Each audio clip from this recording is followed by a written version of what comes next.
Aprendendo a lidar com a traição. É o tema da mensagem de hoje.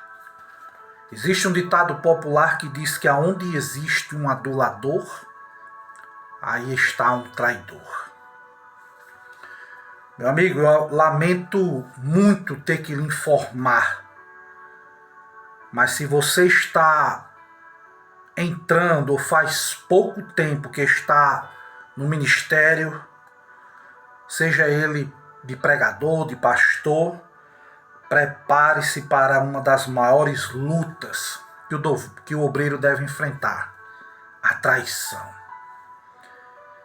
É raro encontrar nos currículos das escolas bíblicas, dos seminários teológicos, um tema como esse, traição no ministério.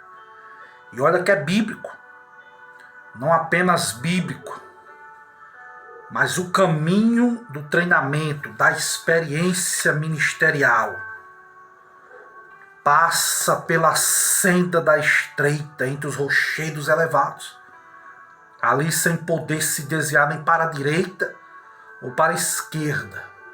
O obreiro enfrenta a traição daqueles que consideravam seus melhores amigos. Jesus teve que enfrentar um traidor. Um dos seus apóstolos que andou com ele, do lado dele, traiu por um punhado de moedas. Judas fazia parte dos 12. A equipe apostólica de Jesus. Comiam juntos, dormiam juntos, choravam, riam, passavam fome, sede. Judas viu a manifestação de Deus muitas vezes. Quem sabe Judas não expulsou muitas vezes demônios, impôs as mãos sobre os enfermos, mas mesmo assim o traiu. Deixou a mesa da comunhão e foi vender a Jesus. Encontrou do outro lado do cedron e disse: "Salve, mestre", e o beijou. Que beijo amargo é esse de Judas? O beijo de Judas, poderíamos pregar sobre o beijo de Judas. Você também vai encontrar aqueles que dizem: "Você é um mestre na palavra". Vai encontrar aqueles que beijam, que batem nas costas, mas que um dia poderão te trair. Mas nem por isso você vai andar desconfiado de todos e de tudo. Não, se você viver de forma desconfiada, nunca vai ter amigos. Nunca vai ser feliz. Para que serve a traição? Ela expõe o coração do homem. Não apenas do traidor, mas também daquele que está sendo traído. Quando somos traídos, Deus expõe a verdadeira condição do nosso coração. Se nos revoltamos, se brigamos, é porque a obra de Deus ainda não está completa na nossa vida, no nosso interior. Se nos vingamos, é porque ainda não adquirimos em nossas vidas e no ministério verdadeiro um caráter de Jesus Cristo forjado em nós, não. Pedro foi testemunha do que fizeram com Jesus. Ele mesmo negou, mas foi Pedro quem escreveu: "Pois ele, quando ultrajado, não revidava com o traje. Quando maltratado, não fazia ameaças, mas entregava-se àquele que julga retamente." Palavras de Pedro, capítulo 2, versículo 23 da primeira carta. Jesus não revidava, Jesus não fazia ameaças. Quando alcançamos esse primeiro estágio, o estágio não da perseguição, quando chegamos a esse tipo de maturidade que nos priva de ameaçar quem quer que seja, nos damos por felizes.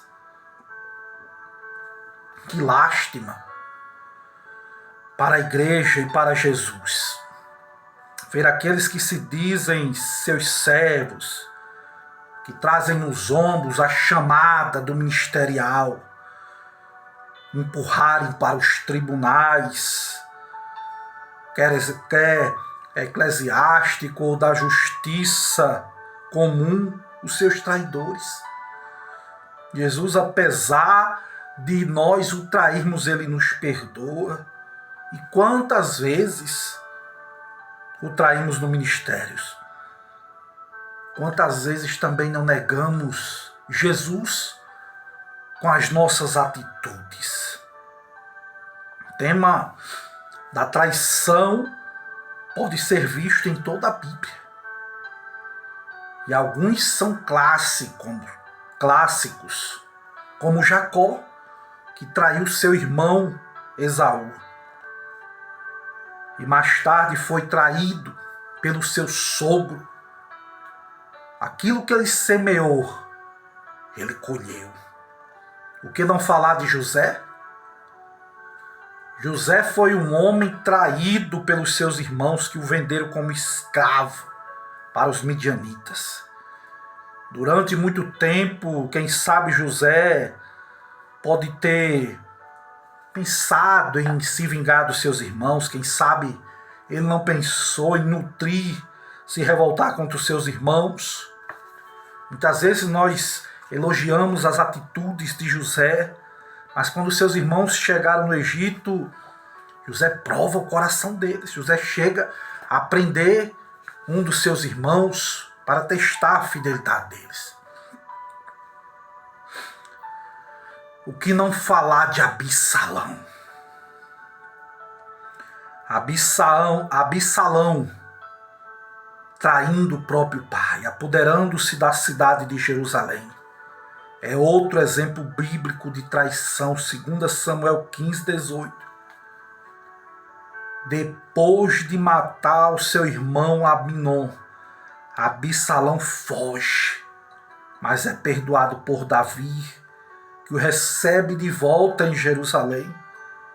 Mas depois de perdoado, Absalão se rebela contra o próprio pai. Absalão foi o homem que expulsou o próprio pai de Jerusalém. Além desses exemplos de Jacó, de José, de Absalão, nós temos uma passagem forte em Ezequiel, capítulo 16. Ezequiel, capítulo 16. Olha o que é que a Bíblia diz. E quanto ao teu nascimento, Jerusalém, no dia em que nasceste, não foi cortado o teu umbigo, não foste lavada com água para a tua purificação, nem tampouco fosse esfregada com sal. Olha que palavra de Ezequiel 16. O povo de Israel, Deus dizendo, não se compadeceu de ti ninguém, antes foste lançada em pleno campo. Ezequiel 16:6.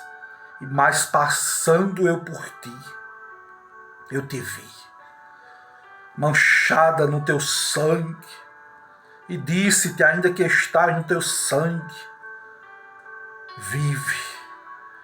Eu te fiz multiplicar como o renovo do campo. Versículo 8 diz, eu passando por ti, eu vi-te, eu cobri a tua nudez, eu te lavei com água, eu te vesti de bordadura, eu te calcei a pele de texugo. Deus dizendo para Israel, olha o que Deus disse para Israel, capítulo 16, versículo 10, eu te vesti de bordados, eu te calcei com pele de texugo, eu te cingi do mais linho fino puro, eu te ornei de enfeites, eu te pus braceletas, te pus colar de volta do teu pescoço, eu te dei joia para que te colocasse na testa, eu te dei pendentes, foste tornada de ouro, de prata, de bordadura, eu te dei farinha, mel, óleo. A tua fama correu, Jerusalém, entre as nações por causa da tua formosura. Foi o que Deus disse, mas vocês pegaram as joias de que eu te dei para vocês, o ouro, a prata, e fizeram imagens de escultura e se prostituíram perante ela. Deus sendo traído. O próprio Deus foi traído em Ezequiel capítulo 16. A menina que cresce, torna-se moça. Deus veste dos vestidos finos, enfeita de joia. Agora é uma linda mulher, mas abandona Deus e se prostitui com as nações da terra. Traição. Próprio Deus traído. A traição é como uma espada afiada que penetra o coração do homem. Ser traído pelo melhor amigo de púlpito, de ministério, ou pelo membro da equipe, produz uma tristeza enorme no coração do obreiro. É tão dolorido quanto se ver traído pela esposa, muitas vezes com o melhor amigo. Foi o que Deus sentiu no coração, sendo traído.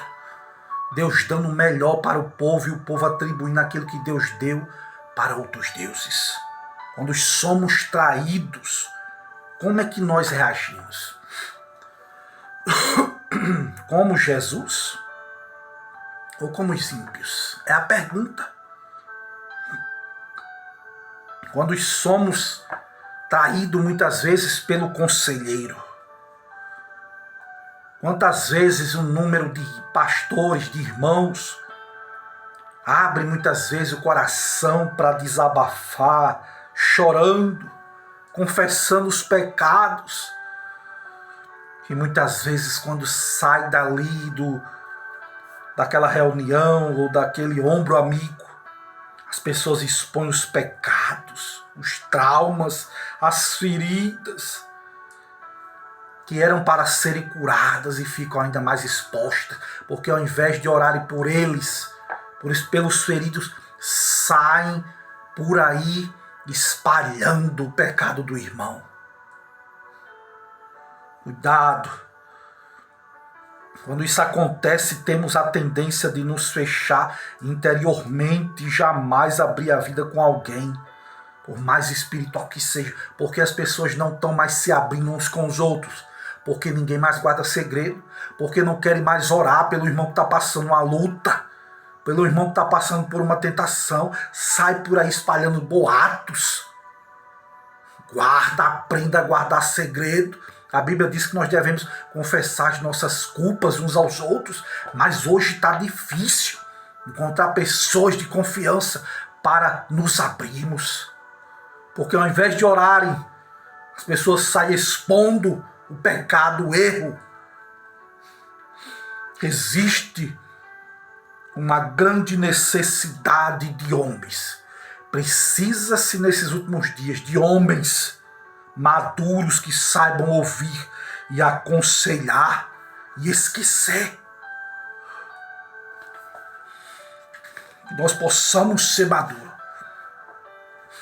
Conta a história que Alexandre Magno, rei da Macedônia, grande conquistador, ao julgar uma causa sem a presença do acusado, tampando um dos seus ouvidos com um dedo durante a acusação daquele que estava acusando aquela outra pessoa, Alexandre disse: eu reservo este ouvido inteiro para o acusado. Meu Deus, que palavra, que frase, que sabedoria. Sua frase permanece como um símbolo da imparcialidade, que deveria ser a principal característica do direito. Os pastores, os líderes, os missionários, muitas vezes não fecham o ouvido para ouvir o acusador e ouvem um só lado da história. Mas a verdade é que toda história tem os dois lados. Cuidado, porque uma vez a Bíblia diz que quando Davi estava de volta, porque Absalão estava morto, de volta para Jerusalém, Mefibosete chegou e disse: por que você não foi, Mefibosete, quando eu estava fugindo? Ele disse: Ziba veio falar mal de mim, né? O senhor sabe que eu sou aleijado, mas eu estou muito feliz com a volta do Senhor. Tudo aquilo que ele contou, só a parte dele, a mentira da parte dele, que ele fique com as terras. Eu já estou feliz com a tua presença, rei. Davi ouviu só a parte de Ziba, a mentira de Ziba que falou acerca de Mefibosete, que não tinha seguido o rei, tinha voltado para o reinado de Saul. Mentira, ouviu só um lado da história. Sempre que alguém conta uma história na qual é vítima, é bom ouvir o outro lado. Aprenda isso. Aprenda a ouvir o outro lado da história antes de sair espalhando boatos. Uma esposa, muitas vezes irada, pinta um retrato do marido cuja realidade não condiz. O marido frustrado, muitas vezes, também pode dizer coisas da esposa que não condiz com a verdade. É por isso que nós devemos fazer como Alexandre, tampar o ouvido. Sempre reservar um ouvido para ouvir aquele que está sendo acusado. Ouça o acusador com o ouvido, mas deixe um ouvido para ouvir o acusado. Em segundo lugar, muitas vezes podemos ser traídos pelo melhor assistente. O pastor, o líder experiente jamais deveria abrir o seu coração para pessoas mais jovens, especialmente se trabalham na mesma equipe, no mesmo ministério. Muitas vezes é preciso andarmos como águias, isolados. Essa é a verdade. Às vezes, não conseguimos reagir sem demonstrar indignação. O pastor acabou de me contar que o seu colega da equipe pastoral estava mantendo relações sexuais com a esposa dele. E aí você pode até agir indignado ao ouvir isso. Mas isso é traição. Se alguém chegasse para você com essas palavras. Mas também é traição quando o seu colega de ministério costura situações para colocar você em perigo. Isso chamamos de pecado de Absalão. O que Absalão fez sempre que alguém ia ao rei buscando conselho, querendo ver julgada a sua causa. Absalão atendia na porta e dizia: olha, a tua causa é boa, a tua causa é reta, porém você não tem quem te ouça da parte do rei. Primeiro livro de Samuel 15:3. Absalão queria ser reconhecido como autoridade. Por isso exclamava: quem me dera ser o juiz da terra, para que viesse a mim todo homem que tivesse demanda ou questão, para que eu lhe fizesse justiça. Eram palavras de Absalão. E muitos obreiros muitas vezes caem no laço, no desejo pelo poder, e acaba traindo o seu líder. O que é que Absalão fazia mais? Sempre que alguém o procurava, ele tratava com cordialidade. Estendia a mão, pegava a mão da pessoa, beijava. Capítulo 15 do segundo livro de Samuel. Por trás de um gesto cordial pode estar um espírito de Absalão. Absalão, diz a Bíblia, conquistou durante 4 anos o coração de todos os homens de Israel. Eliminou a autoridade de Davi, dando a entender aos filhos de Israel que, como filho, estava auxiliando ao pai na difícil tarefa de ajudar o rei, o seu pai. O povo deu ouvidos a Absalão, imaginando que ele estava auxiliando o pai nos negócios. Mentira! Mentira! Muitas vezes podemos ser traídos pelo pastor. Uma vez eu vi uma experiência de um homem que contou para o seu pastor, um jovem dinâmico, cheio de vida, sonhador, um visionário, que o desejo dele era ir para o exterior, fazer a obra de Deus. Esse jovem tentou ir para a escola bíblica dos Estados Unidos, mas não conseguiu a bolsa de estudos, como gostava de trabalhar como programas de rádios. Ele acertou toda a documentação para ser missionário trabalhando na emissora do Equador. Mas tempos depois, ele descobriu que ele tinha conseguido a vaga e que o pastor encobriu dele. E sabe quem foi no lugar dele? O filho do pastor. Cuidado. Muitas vezes podemos ser traídos, os pastores, os líderes podem ser traídos pelo seu discípulo. Ser traído por um pupilo é a pior coisa que um obreiro pode enfrentar. Nesse caso, você sente o que Jesus sentiu com Pedro.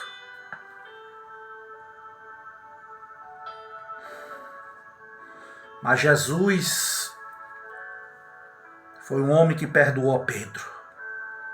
Quando Jesus ressuscita, lá em Marcos 16:7, ele diz: vão e diga aos discípulos e a Pedro que vão adiante de mim para a Galileia, vão se encontrar comigo lá na Galileia.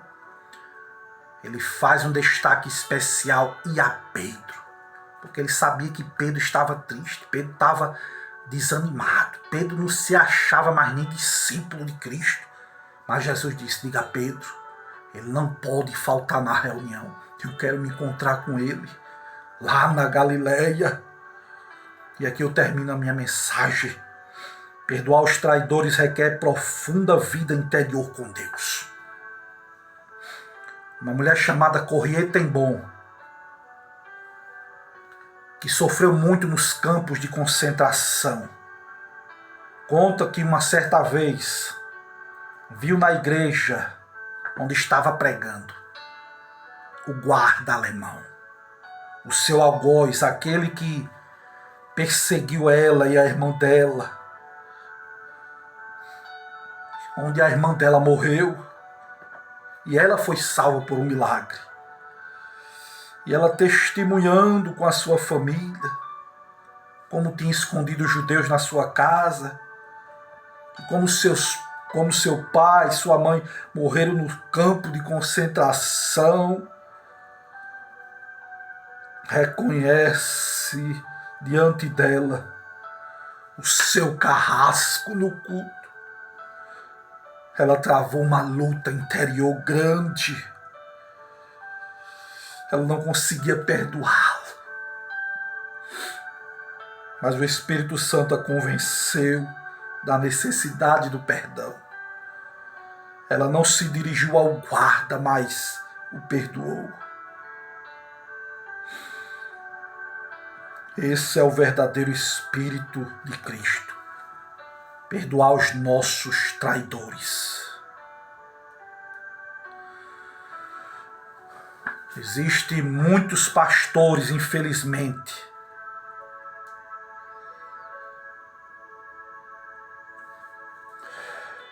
nesses últimos dias, que quando vê que a congregação está se apegando aos seus dirigentes,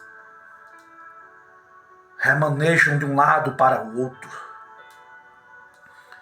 E não é para renovar a igreja, não é para trazer aqueles irmãos novos dons, novos talentos, não. Mas é uma prática visando evitar que o líder e o povo se acostumem um com o outro. Isso também é uma forma de traição. Uma forma de traição. Cuidado, pastores, para quando você chegar a se aposentar, de repente você não ter formado ninguém para ficar no seu lugar. Cuidado com essa situação de estar remanejando as pessoas, para os irmãos não se apegar a ele aos pastores, porque só você quer ser o fanfarrão, só você quer ser amado pelas pessoas. Deus não está nesse negócio. Cuidado.